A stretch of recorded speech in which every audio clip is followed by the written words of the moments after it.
Olá, somos da Carbon5, o podcast da Carbon Business School, a escola de negócios focado em originação de negócios. É muito bom estar aqui de novo para mais um mergulho profundo. Com certeza.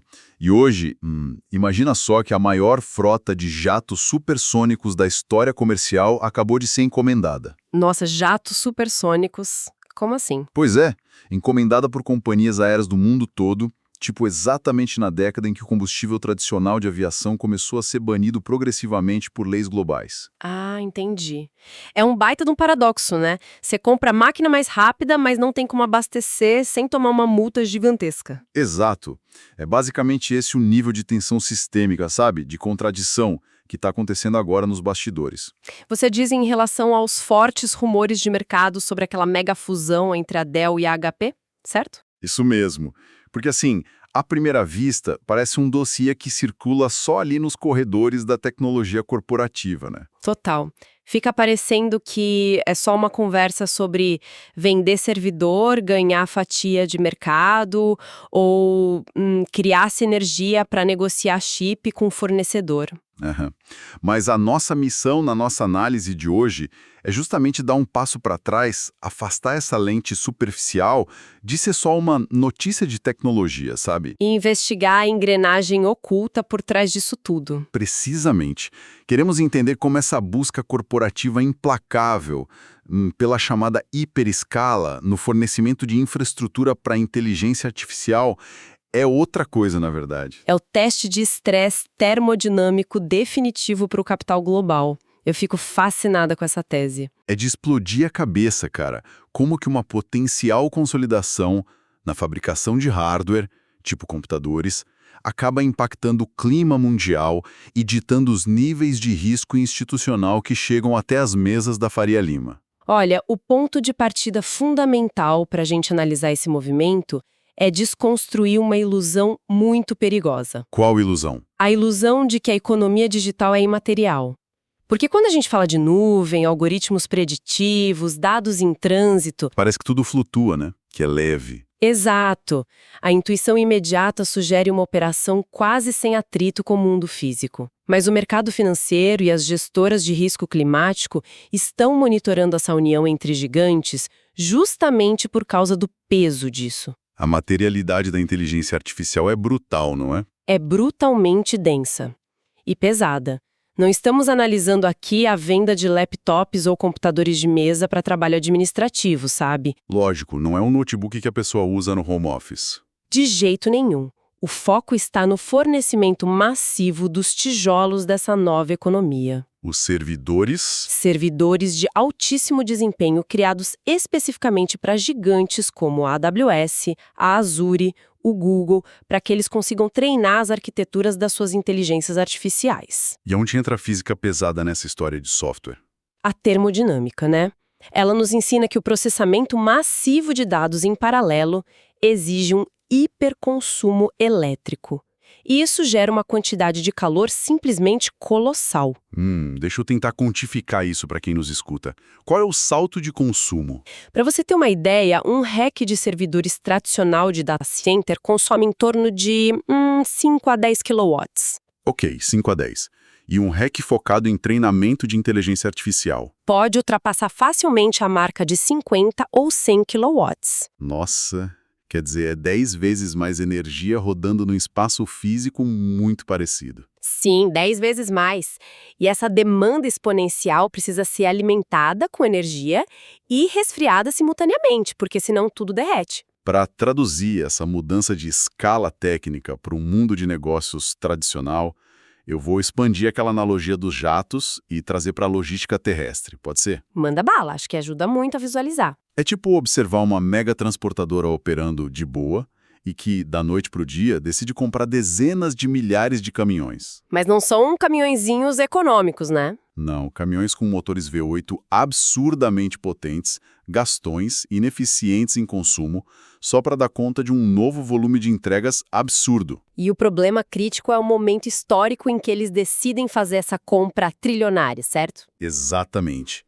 Eles estão comprando essa frota exata no momento em que blocos econômicos inteiros adotaram legislações drásticas para banir combustíveis fósseis. Ou seja, essa nova frota de tecnologia só vai gerar retorno econômico de verdade se houver um oceano de combustível limpo disponível. Para rodar de forma contínua 24 horas por dia. Se esses caminhões gigantes de dados precisarem queimar diesel, Ou, no caso dos data centers, precisarem ser ligados a redes elétricas movidas a termoelétricas de carvão ou de gás natural. isso, a operação se transforma num passivo irreversível da noite para o dia. É, A consolidação dessas fabricantes para despachar essas máquinas sem garantir a retaguarda energética significa essencialmente a fabricação em massa de uma bomba relógio climática. é uma bomba relógio. E, a detonação acontece quando? Acontece no exato momento em que o hardware encosta na regulamentação ambiental contemporânea. A ineficiência térmica já não é mais tolerada. Não é mais vista como um simples efeito colateral da inovação, né? De forma alguma, hoje ela é punida financeiramente. E de forma muito severa. O arcabouço global atual conta com as contribuições nacionalmente determinadas, as NDCs. Que são as metas vinculantes de redução de emissões dos países que assinaram os acordos climáticos, certo? Perfeito. E paralelamente a isso, você tem jurisdições nos Estados Unidos, na Europa, na Ásia, operando sobre modelos muito rígidos de precificação de carbono. O famoso Cap and Trade. Exatamente, o Cap and Trade. A dinâmica desse sistema estabelece um teto regulatório estrito, um limite máximo de gases de efeito estufa que o setor industrial tem permissão para emitir. E se o cara do data center ligar as máquinas e passar desse limite? Se um operador de data center expande as instalações, consome energia suja, fóssil, e ultrapassa esse limite imposto pelo governo, O que acontece na prática com a conta dele? ele é forçado a ir ao mercado aberto e comprar permissões de emissão adicionais.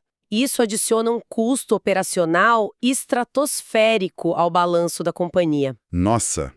O que joga a luz sobre um detalhe técnico da contabilidade de carbono que, para mim, muda totalmente o jogo para quem compra essas máquinas. Você está falando do escopo 3. Isso, escopo 3. Porque a gigante da tecnologia que adquire esse hardware ultra rápido assume para si o peso dessas emissões de forma indireta, né? Totalmente. Eles carregam esse peso ao longo de toda a vida útil do equipamento que eles compraram. O primeiro financeiro de ter uma inteligência artificial operando em hiperescala meio que se dissolve se a energia for baseada em carvão ou gás. Dissolve na hora, porque aí você não consolida uma escala de inovação eficiente, você cria apenas uma escala colossal de emissões. E a consequência disso extrapola completamente a fatura de luz mensal ali da instalação física.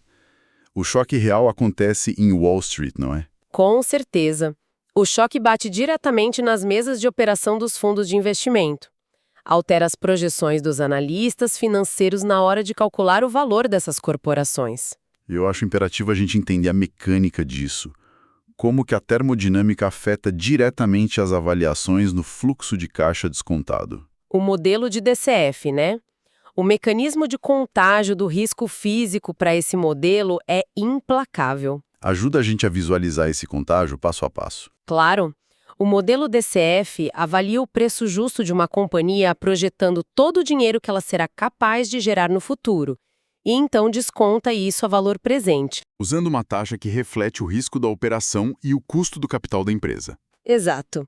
Quando um operador recebe e liga essas dezenas de milhares de novos servidores monstruosos, a despesa operacional dele, o OPEX, dispara imediatamente. Dispara pelo gasto puro de eletricidade e refrigeração. Sim, e pior, se essa eletricidade vier do carvão ou do gás, o custo compulsório da precificação de carbono, as multas do Cap and Trade, entram na mesma linha de despesa. Ou seja, a margem de lucro operacional toma uma pancada gigantesca logo na largada. Logo de cara, a margem sofre demais. Essa primeira pancada na margem já assusta qualquer gestor. Mas entendo que o impacto secundário, aquele ligado à forma como o mercado precifica o custo do dinheiro, é onde o buraco é mais embaixo. É onde a destruição de valor da companhia ganha tração de verdade. O impacto secundário altera a própria sobrevivência fiduciária do projeto. Como assim sobrevivência fiduciária? O dinheiro simplesmente some. Praticamente isso.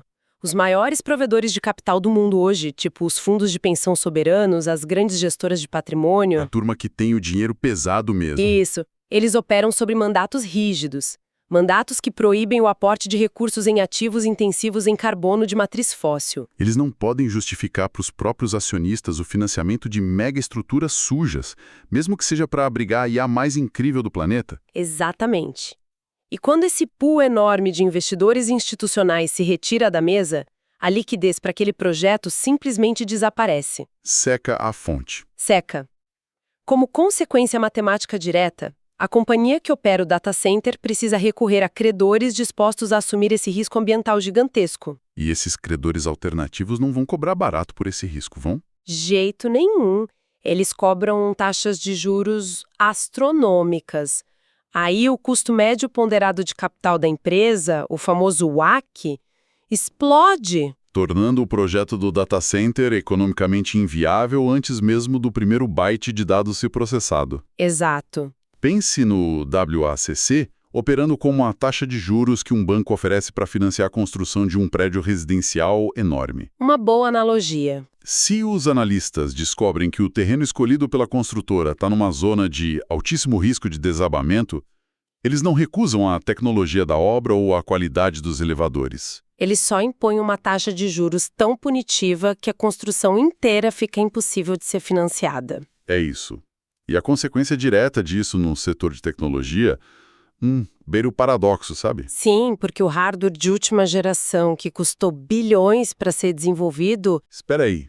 Então você está me dizendo que o servidor físico, o hardware de última geração que levou anos para ser desenhado, perde o seu valor de viabilidade econômica não porque ficou obsoleto? Não pela tecnologia em si.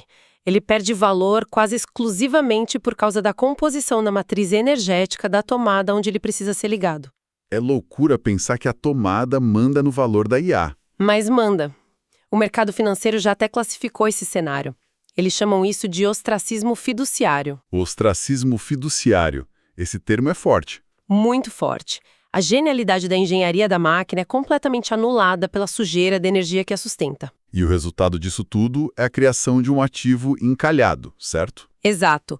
O que lá fora eles chamam de stranded assets, a conversão imediata de ativos que seriam de altíssimo desempenho tecnológico em ativos encalhados. Servidores caríssimos na caixa, mas que não conseguem financiamento caso tentem ser ligados numa região que vai encher a empresa de multas climáticas. Pulverizando o balanço da operação inteira. E, olha, isso levanta uma provocação logística que muda completamente a geografia econômica global. Muda o mapa do dinheiro com certeza. Porque, pensa comigo, as operadoras estão sendo estranguladas pela incapacidade de ligar infraestrutura na Europa, né? Sim, lá eles não têm grandes faixas de energia limpa contínua e a punição tributária do carbono é muito pesada. E na Ásia, ligar centenas de megawatts significa muitas vezes construir termoelétrica a carvão do zero. O que, como a gente viu, é suicídio financeiro hoje em dia. Então, se ocorre esse bloqueio expansivo profundo no hemisfério norte, para onde vai migrar a base estrutural para a inteligência artificial continuar evoluindo? A análise geopolítica mais fria que a gente pode fazer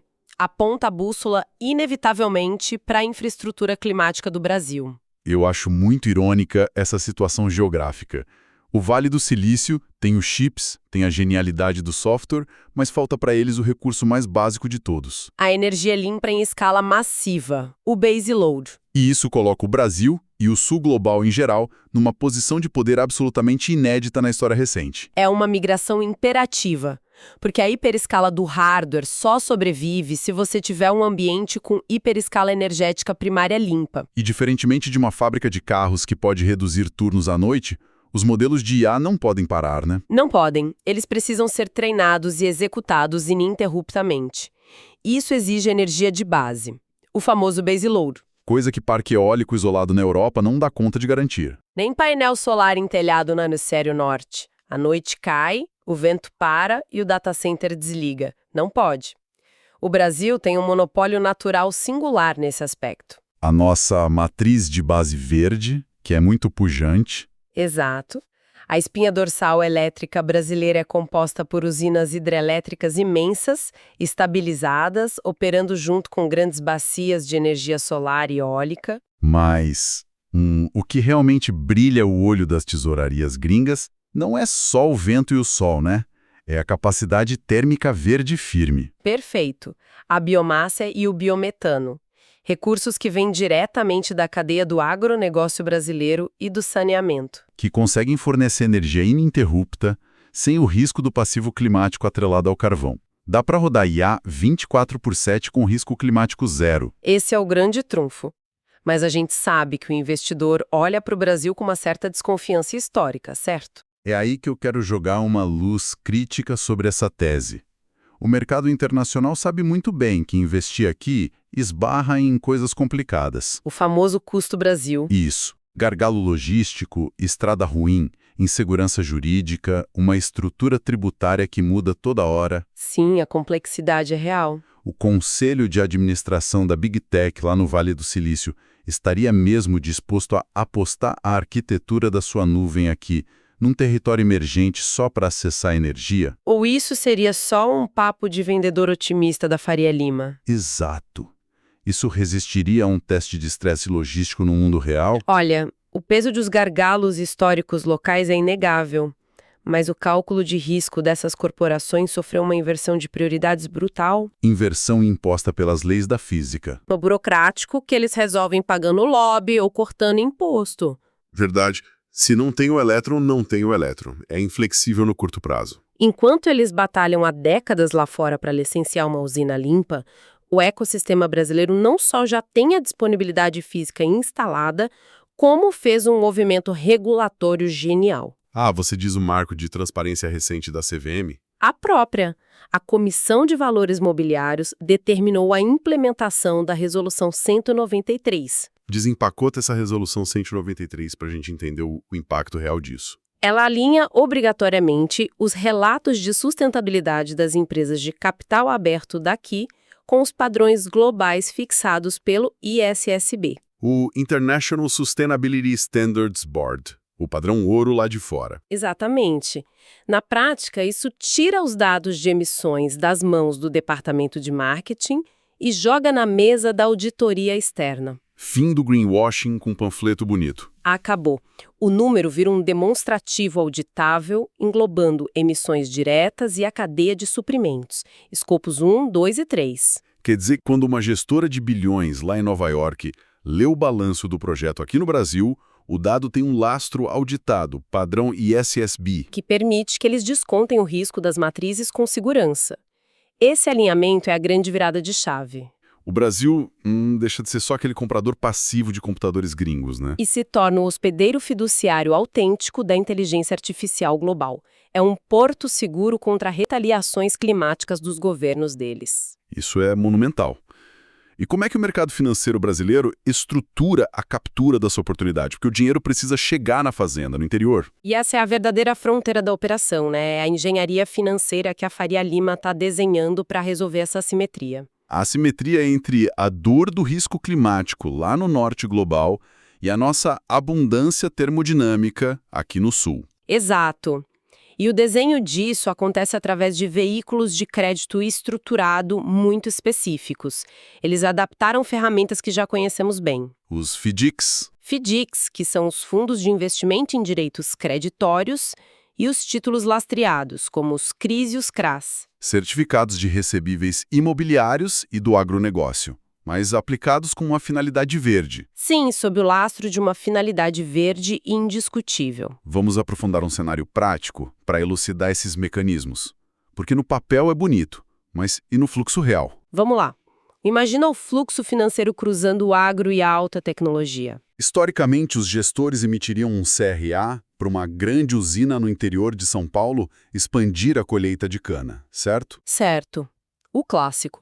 Mas hoje, a estruturadora pega essa mesma usina e desenha um fundo para construir, do lado da plantação, uma planta híbrida termoelétrica movida a biogás. Usando os resíduos da moagem em escala industrial para gerar energia física. Energia ligada fisicamente a um data center gigantesco ali no terreno adjacente. Então a gente levanta dinheiro atraindo capital gringo ESG para financiar o galpão da Big Tech do lado do canavial. Exatamente. E por garantir um destino inquestionavelmente verde para esse capital gringo, Os estruturadores conseguem um baita desconto no custo do financiamento. Comparado aos juros normais de mercado. Sim, o mercado chama esse desconto de Greenium ou Prêmio Verde. O Greenium torna o CAPEX, o custo de construir essas estruturas mastodônticas, muito mais atraente. O capital flui mais barato porque o tomador institucional lá de fora quer, ou melhor, precisa registrar esse impacto de descarbonização no relatório dele. E a sofisticação da operação não para no galpão,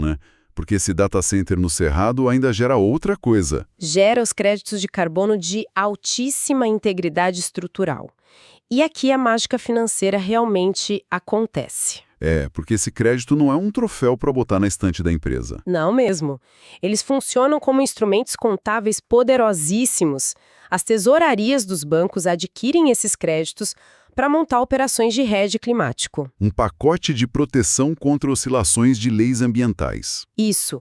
E eles vendem esse pacote de derivativos diretamente para as diretorias financeiras das Big Techs. Uma manobra para proteger a ação da empresa lá na Bolsa de Nova York ou na Nasdaq de um colapso caso o governo deles crie um imposto ambiental novo. E no centro desse turbilhão todo de transações, as originadoras brasileiras capturam spreads bilionários. Transformando resíduos do agronegócio e sol do interior do Brasil no lastro financeiro que garante a IA do Vale do Silício. É engenharia financeira verde na sua potência máxima. Sensacional.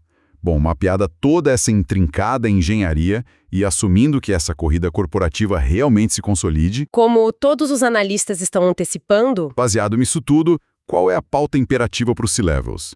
Quais são as projeções táticas para os próximos 12 a 36 meses? As projeções apontam para um acirramento implacável dos gargalos físicos agora, no curto prazo. A consolidação do hardware vai ser um gatilho. Gatilho para uma corrida fundiária e energética por aqui. Uma agressiva corrida fundiária nas economias emergentes que já têm infraestrutura verde madura. O investimento estrangeiro direto, IED, vai fugir do mundo ocidental desenvolvido, procurando linhas de gigawatts limpos, porque isso vai virar a barreira de entrada primária para qualquer IA preditiva, não é? Sem dúvida. Além disso, a gente vai ver um boicote institucional quase sumário a provedores enraizados em matrizes poluentes. Carvão já era. Dessa forma, a recomendação tática para os tomadores de decisão é revisar os departamentos de auditoria interna para ontem. A urgência total. Inovar migrando processos para nuvens sujas vai fazer a empresa bater num teto de vidro ditado pelo passivo climático. A ação de precaução imediata demanda auditar a pegada energética da espinha dorsal tecnológica da empresa. Identificar o risco sistêmico de estar preso a um fornecedor de nuvem que, do nada, pode virar um ativo encalhado por conta de um ostracismo fiduciário global.